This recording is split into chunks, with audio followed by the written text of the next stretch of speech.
Hello students, welcome to the Sapna's homeschooling YouTube channel. नमस्कार विद्यार्थ्यांना, मी Sapna teacher तुम्हा सर्वांचं सपनाज होमस्कूलिंग यूट्यूब चॅनलमध्ये खूप खूप स्वागत करते. आज आपण वाय या पोएमचा इंग्लिश वर्कशॉप बघणार आहोत. या अगोदर आपण याचे हार्ड वर्ड्स, मार्जिन क्वेश्चन्स, पोएमचा अर्थ आणि वॉर्मिंग अप असे 4 व्हिडिओ बघितलेले आहे आणि आता आपण याचे इंग्लिश वर्कशॉप सोडवतोय. तर या इंग्लिश वर्कशॉपचा एकूण एक प्रश्न आपण सोडवणार आहोत. पण जर तुम्ही नवीन असाल चॅनलला तर पटापट चॅनल सबस्क्राईब करा, बेल आयकॉन दाबा, म्हणजे तुमच्या येतेचे व्हिडिओ तुमच्या मोबाईलवर सर्वात प्रथम येतील. First question is read the poem, discuss and complete the following blanks with proper action words. Action words म्हणजे काय की ज्याच्यामधनं कृती कळते आपल्याला, त्याला ऍक्शन वर्ड म्हणतात. आणि वर्ब म्हणजेच ऍक्शन वर्ड आहेत. तिथे वुड आहे, वुड काय करते, स्विम करते, म्हणजे लाकूड काय करते, पाण्यावर तरंगते. मार्बल्स काय करतायत, सिंक करतात, म्हणजे बुडतात. ओके, तर स्टार्स काय करतायत, आपण ह्याचे ऍक्शन्स काय त्या लिहायचे आहेत. तर स्टार्स शाईन करतायत, शाईन ही त्यांची चमकणे ऍक्शन आहे. विंड्स ब्लो करतायत, वारं वाहत आहे. सन सिंक, टेकडीच्या मागे जातोय ना, डुबतोय, बुडतोय. फ्लावर्स डाय, फुलं मरतायत. ओशन एब्स अँड फ्लोज, तर ओशन म्हणजे समुद्र काय करतोय, त्याच्यामध्ये प्रवाह तयार होत आहेत. ओहोटीमुळे पाणी मागे जात आहे. फिश गिल्स, त्या गिलच्या साह्याने काय करतात, पाणी घेतात, रेस्पिरेशन करतात. रेन फॉल्स, पाऊस पडतोय. आईस मेल्ट, तर बर्फ वितळतोय. आणि बीज स्टिंग, दंश करतात. अशा प्रकारे हे प्रत्येक गोष्टीचे आपण ऍक्शन वर्ड लिहिलाय. Question 2, discuss in pairs and write the rhyming pairs of words from the poem.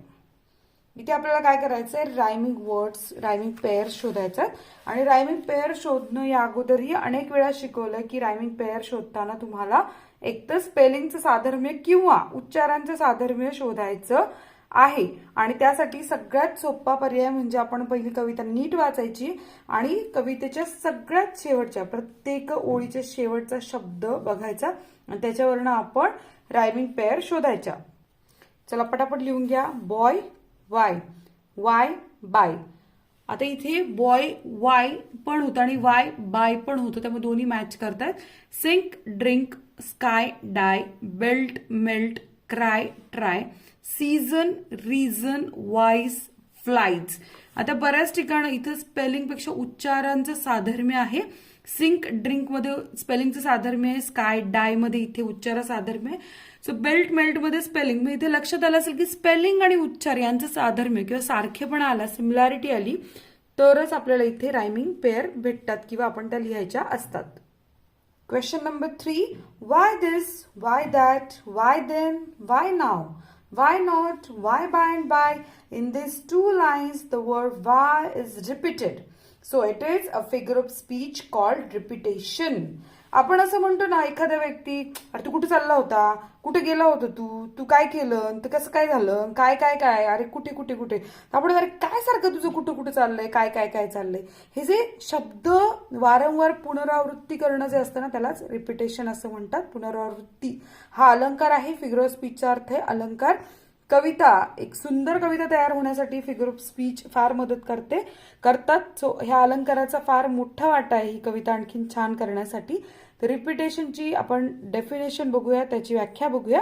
It is a figure of speech in which 1 or more words are repeated in the same sentence.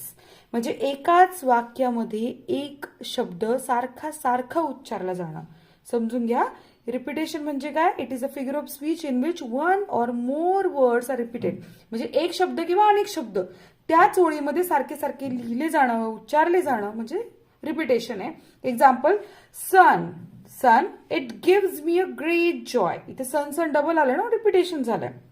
नाव, त्यांनी म्हटलं तर नाव find out the lines from the poem which show repetition. आता आपण कवितेमध्ये अशा ओळी शोधायच्या ज्यांच्यामध्ये आपल्याला रिपिटेशन दिसतंय. आता इथे बघा, why this, why that, why then, why. नंतर why pop gun should go pop and why. इथे पॉप आणि पॉप आलेलं आहे. अशाच प्रकारच्या ओळी तुम्ही कवितेतनं शोधून काढायच्या आहेत, ज्या मी इथे लिहिलेल्या आहेत. Question number 4, complete the web diagram. आता वेब डायग्राम तर तुम्ही 8वी 9वी 10वी तुम्हाला कायमच येणार आहे. सो तुम्हाला प्रॅक्टिस करायची, याची पळायचं नाही, पूर्ण करायचं, समजून घ्यायचं कशी वेब डायग्राम कम्प्लीट करतात. The little boy wants to know, त्याला काय जाणून घ्यायचं होतं? Why why why why why. आता याच्या पुढे आपण आता आपली उत्तरं लिहायची.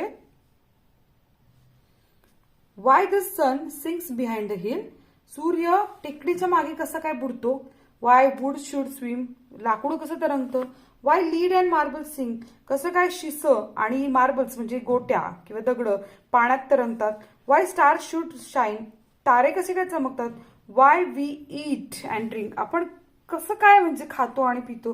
Y clouds cross the sky, आणि कशा प्रकारे ढग असे आकाशात तरंगत जातात, क्लाउड्स क्रॉस करतायत, पुढे पुढे जातात. Question number 5, complete the following blanks from the poem. Pair activity आहे. Words from the poem related to environment, पर्यावरणाशी संबंधित शब्द आपल्याला इथे लिहायचे आहेत या वेबमध्ये. And words from the poem related to animal, fruits आणि इन्सेक्ट, म्हणजे कीटकांच्या संबंधी, प्राण्यांच्या संबंधी, फळांसंबंधी जे शब्द आलेले ते आपल्याला या वेबमध्ये लिहायचे आणि या वेबमध्ये पर्यावरणासंबंधी शब्द लिहायचे. आता पर्यावरण संबंधी शब्द बघा. Stone, sky, wind, flowers, clouds आणि स्टार्स. आणि ॲनिमल, फ्रुट्स आणि इन्सेक्ट संबंधी शब्द आहे apple core, spiders, flies, sting, fish आणि सीड्स. क्वेश्चन नंबर 6 आहे, imagine a senior student from your school has won a national level quiz contest. Frame 8 to 10 interview questions that you would ask when you interview him or her at the school assembly about the achievement. म्हणजे इथे तुम्हाला सांगितले की तुम्ही असं imagine करायचे की तुमच्या एक शाळेतला सिनियर विद्यार्थी म्हणजे तुमच्यापेक्षा मोठा विद्यार्थी ज्यानं अचीव्ह केलं, नॅशनल लेवलचं क्विज कॉन्टेस्ट जिंकलेलं आहे, आणि त्याच्यासाठी तुम्ही काय करायचे? स्कूल असेंब्ली जे असतो, शाळेचा परिपाठ असतो, त्यावेळेला तुम्हाला त्याला प्रश्न विचारायचे, इंटरव्ह्यू घ्यायचा. 8 ते 10 प्रश्न तयार करा आता त्याच्यासाठी खास. तर आपण इंटरव्ह्यू घेताना सगळ्यात सुरुवातीला लाईन असणारे congratulations for your great success. तर आपण त्याचं पहिलं अभिनंदन करणार आहे तिचं, त्याचं कोणी असेल ते आपल्या सिनियर स्टुडंटचं. क्वेश्चन नंबर 1 असेल, how do you feel after winning such a contest, तुला कसं वाटलं ही कॉन्टेस्ट जिंकल्यानंतर? क्विज कॉन्टेस्ट आहे ना त्यामुळे. Question 2, is this your first achievement, हे तुझं पहिलं यश होतं का? Question 3, who has inspired you to take part in such quiz contest, कुणी तुला प्रेरित केलं अशा प्रकारच्या क्विज कॉन्टेस्टमध्ये भाग घेण्यासाठी? Question 4, how your family reacts on your success, तुझ्या फॅमिली कशा प्रकारे व्यक्त झाली तुझ्या यशावरती? Question 5, who is your guide, तुला मार्गदर्शक कोण होते? Question 6, how did you prepare for this quiz, तू कशा प्रकारे तयारी केलीस या क्विज कॉन्टेस्टसाठी? Question 7, which books did you refer for this contest, कोणती पुस्तकं तू संदर्भासाठी वापरलीस? आणि question number 8, what message would you like to give to upcoming generation who is in the audience, म्हणजे इथे समोर बसलेल्या लोकांसाठी तू काय संदेश देणं इच्छुक आहेस? सो अशा प्रकारे आपण इथे क्वेश्चन्स प्रिपेअर केलेले आहेत. यापेक्षाही वेगळे तुमचे क्वेश्चन्स असतील तर तुम्ही प्रिपेअर करू शकता. सो आता इथे वर्ड चेन आहे. Complete the word chain. Example, eat, tiger, run, nose आणि इझी. तर आता आपण इथे स्काय, याक, आता हे कम्प्लीट करूयात सगळ्या वर्ड चेन. या वर्ड चेनचे हमखास मिळणारे मार्क आपल्याला मिळवायचे. स्काय, याक, किंग, गोट, table. Cloud, duck, kite, elephant, torch. Wind, drum, mouse, egg, girl, star, ring, ground, doll आणि लॅम्प. पुढचे वाय, याक, काइन, डिअर आणि रूफ. येस. आता तुमच्यापैकी किती जण वेगळ्या प्रकारे ही वर्ड चेन करू शकत असाल तर मला कमेंट करून सांगू शकता. आणि समजा नाही जमलं तर याला समजून घ्या की वर्ड चेन करताना आपल्याला शेवटचं जे अल्फाबेट आहे त्याच्यापासून पुढचा अल्फाबेट घेऊन आपण शब्द तयार करतो, किंवा तयार नाही करत, आपण डिक्शनरीतला लिहितो. आपल्या डोक्यामध्ये जे शब्द लक्षात आहे त्यांची नावं लिहितो. तर इथे नाऊन येतं, सगळे नाऊन येणारे, वर्ब असेल तर वर्ब येतील.